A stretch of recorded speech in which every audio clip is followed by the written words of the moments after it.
अंगं हरेः पुलकभूषणमाश्रयन्ती भृङ्गाङ्गनेव मुकुलाभरणं तमालम् अङ्गीकृताखिल विभूतिरपाङ्गलीला माङ्गल्यदास्तु मम मङ्गलदेवतायाः मुग्धा मुहुर्विदधति वदने मुरारेः प्रेमत्रपा प्रणिहितानि गतागतानि मालादृशोर्मधुकरेव महोत्पलेय सा मे श्रियं दिशतु सागरसम्भवायाः आमीलिताक्षमधिगम्य मुदा मुकुन्दम् आनन्दकन्दमनिमेषमनङ्गतन्त्रम् आकेकरस्थितकनीनिकपक्ष्मनेत्रम् भूत्यै भवेन्मम भुजङ्गशयाङ्गनायाः बाह्वन्तरे मधुजितश्रितकौस्तुभेय हारावलीव हरनीलमयी विभाति कामप्रदा भगवतोऽपि कटाक्षमाला कल्याणमावहतु मे कमलालयायाः कालाम्बुदालिललितो रसिकैटभारेः धाराधरे स्फुरति या तडिदङ्गनेव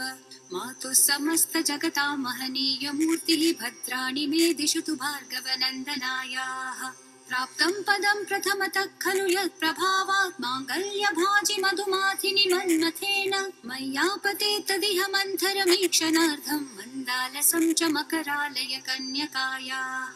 विश्वामरेन्द्रपदविभ्रमदानदक्षम् आनन्दहेतुरतिकं मुरविद्विषोऽपि ईशन्निषीदतु मयि क्षणमीक्षणार्थम् इन्दीवरोदरसहोदरमिन्दिरायाः इष्टाविशिष्टमतयोपेययात्रयात्रदृष्ट्या त्रिविष्टपपदं सुलभं लभन्ते दृष्टिप्रहृष्टकमलोदरदीप्तिरिष्टां पुष्टिं कृशिष्ट मम पुष्करविष्टरायाः तद्व्यादयानुपवनो द्रविणाम्बुधाराम् अस्मिन्न किञ्चन विहङ्गशिशौ विषण्णे दुष्कर्मधर्ममपनीय चिराय दूरं नारायण प्रणयिनी नयनाम्बुवाहः गीर्देवतेति गरुडध्वज सुन्दरीति शाकम्भरीति शशिशेखर वल्लभेति सृष्टिस्थिति प्रलयकेलिषु संस्थितायै तस्यै नमस्त्रिभुवनैकगुरोस्तरुण्यै श्रुत्यै नमोऽस्तु शुभकर्मफलप्रसूत्यै रत्यै नमोऽस्तु रमणीय गुणार्णवायै शक्त्यै नमोऽस्तु शतपत्रनिकेतनायै पुष्ट्यै नमोऽस्तु पुरुषोत्तमवल्लभायै नमोऽस्तु नालीकनिभाननायै नमोऽस्तु दुग्धोदधिजन्मभूम्यै नमोऽस्तु सोमामृतसोदरायै नमोऽस्तु नारायणवल्लभायै नमोऽस्तु हेमाम्बुजपीठिकायै नमोऽस्तु भूमण्डलनायिकायै नमोऽस्तु देवादिदयापरायै नमोऽस्तु शार्ङ्गायुधवल्लभायै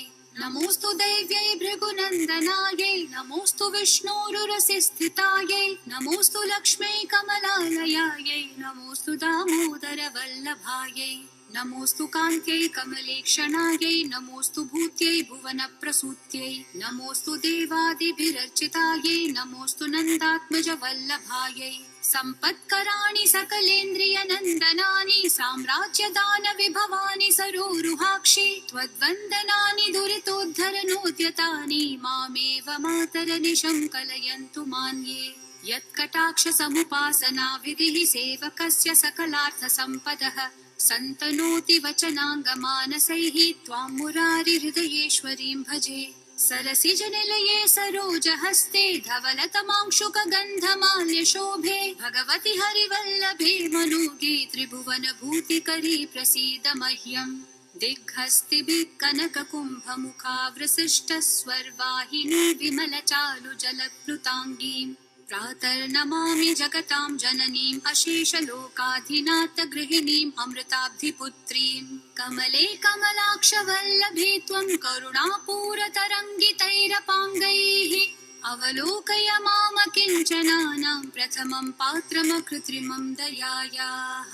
स्तुवन्ति ये स्तुतिभिरमीभिरन्वहं त्रयीमयीं त्रिभुवनमातरं रमाम् गुणाधिका गुरुतर भाग्यभागिनो भवन्ति ते भुवि बुधभाविताशयाः।